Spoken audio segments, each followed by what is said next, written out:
ધારીમાં ગેરકાયદેસર દબાણો થતાં તંત્ર હરકતમાં આવ્યું છે।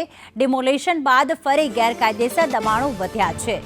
મુખ્ય માર્ગ ઉપર દુકાનો સ્વેચ્છાએ હટાવવા તંત્રની અપીલ। પોલીસ કાફલો અને મામલતદારે ફૂટમાર્ચ યોજી હતી। ગેરકાયદેસર દબાણો નહીં હટે તો બુલડોઝર ફરી વળશે। ધારી શહેરમાં ડિમોલેશનનું ભૂત ફરી ધૂણ્યું છે।